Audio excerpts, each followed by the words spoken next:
Good afternoon, everyone. Sorry about that. Had a bit of difficulties with the first live feed, so I'll redo it again. It took a little bit of time, but that's all right.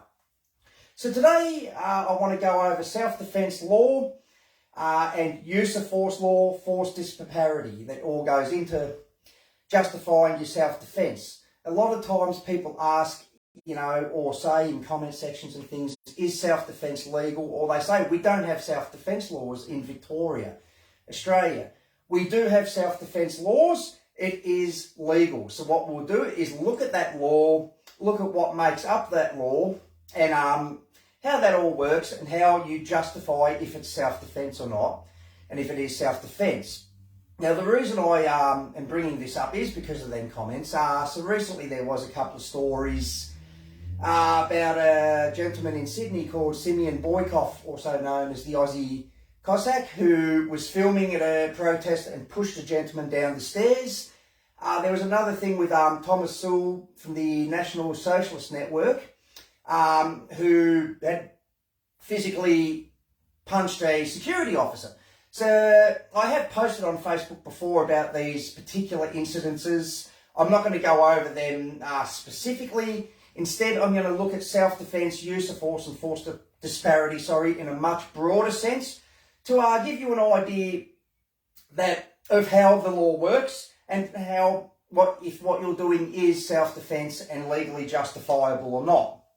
So, firstly, to look at self-defence law. Self-defence law is covered under the Victorian Crimes Act 1958, section 322K, which states, a person is not guilty of an offence if the person carries out the conduct constituting the offence in self-defence.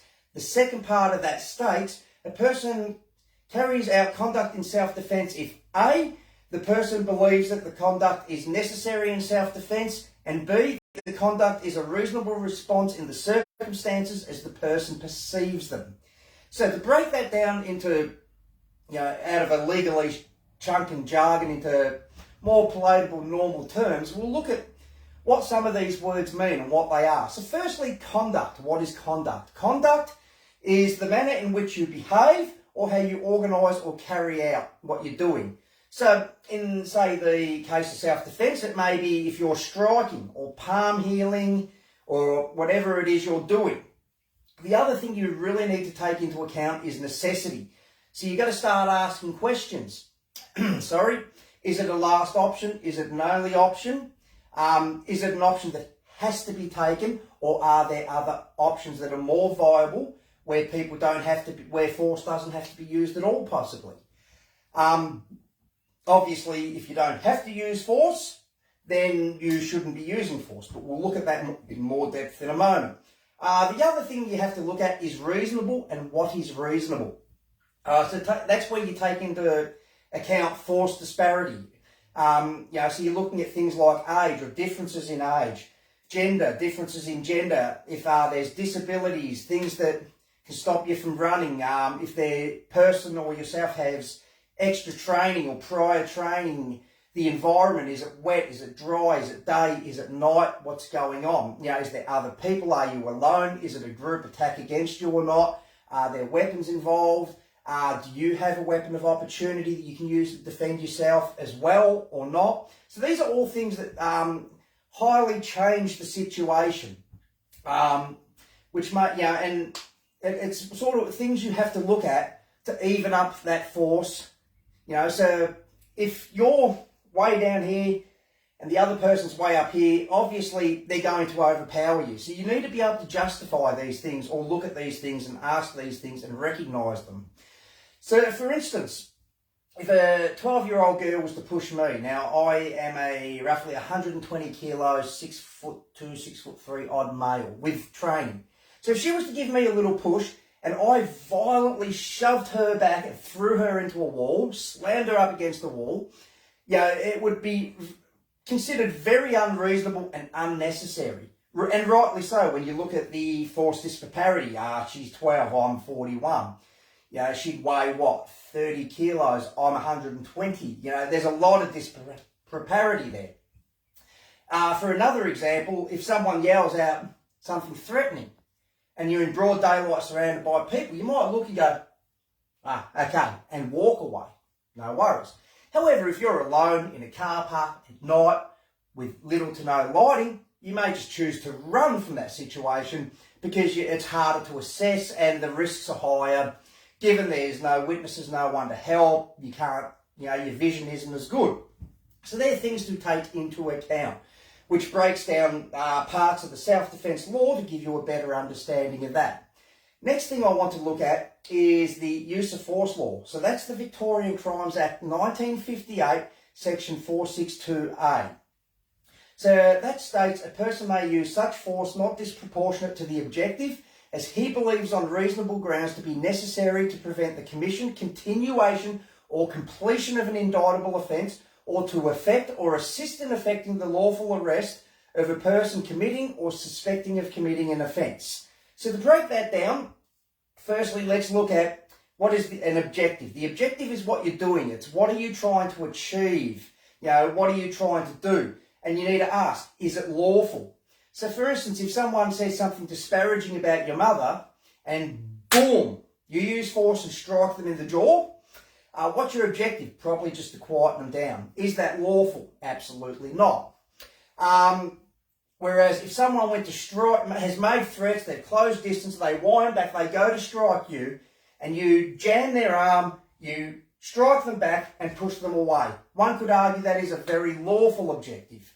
We won't go into the arrests and stuff, but as long as what you're doing can be justified as lawful, then it's all good. Necessary, as we've already discussed. Is it a last option? Is it an only option? Or is it an option that's more likely to be needed? And we'll break that down a little more in a moment. And the other thing is, a person may use such force not disproportionate, is the not disproportionate part. So it cannot be excessive or extreme. Now, when we look at that, again, we're looking at the force disparity. So, for instance, if someone is in a doorway, someone's in a doorway and it's a room, there's no other exit, they're blocking the exit way for you, which technically is unlawful detainment, but that's a whole different subject. They're not letting you leave, but they're not aggressive, they're not violent.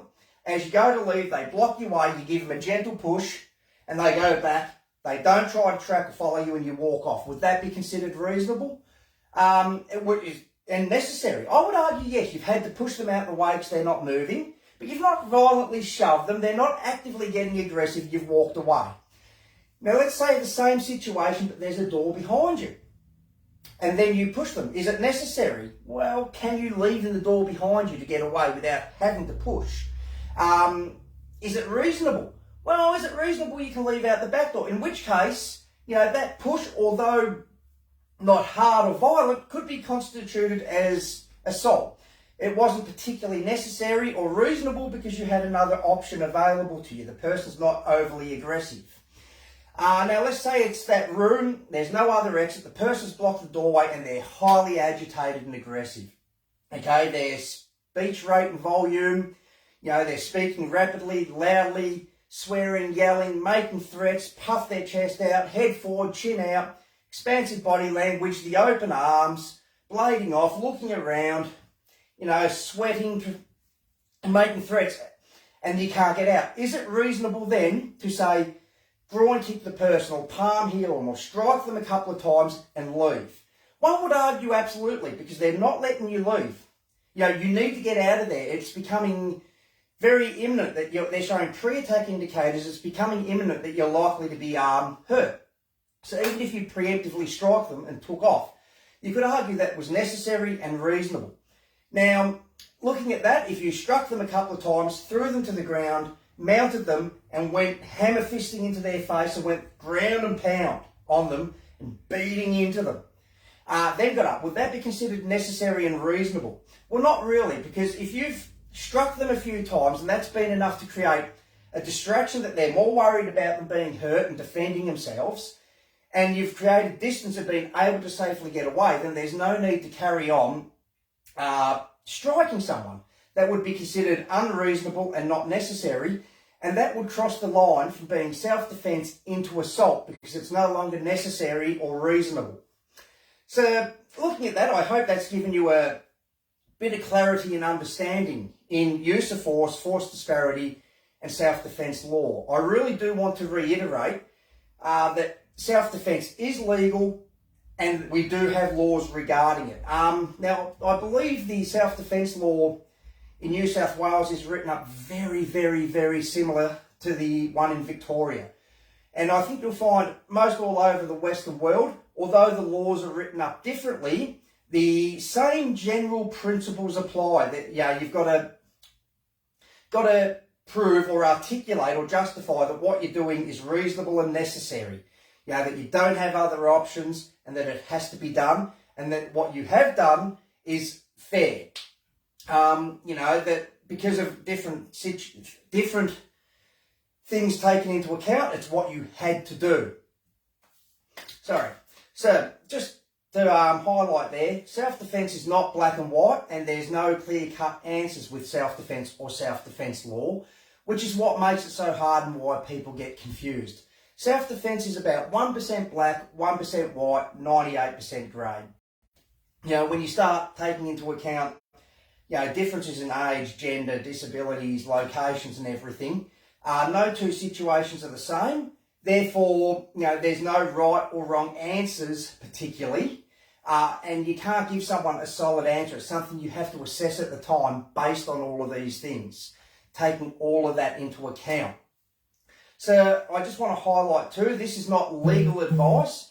It's a breakdown of the law, and it's some thoughts to get you thinking about what would constitute a self-defence. However, it is not legal advice. Obviously, where you talk about someone perceiving what is necessary for self-defence in the circumstances, you've got to be very careful too, because people will say, oh, well, I felt, or they'll give you the old chestnut, just say you felt in fear of your life. Okay, that's cool, but you've got to justify why you felt in fear of your life. What was it that made you feel in fear of your life? Going back to the example, if the 12-year-old girl pushed me, how am I going to argue in fear of my life? However, if I went to grab her and she argued that, you can see how that makes a difference. So be careful with perception as well, because again, it's something that you've got to be able to articulate and justify. So just to reiterate, not legal advice. Thank you everyone for watching. I hope you found this useful, and I hope you've learned something. As always, any comments, queries, leave them in the comments section. I will reply and get back to you. If you found this useful, or you think it could help friends, family, work colleagues, anyone else, please feel free to like, comment, share the video around. As always, look after yourselves, look after each other, stay safe. Thank you for watching.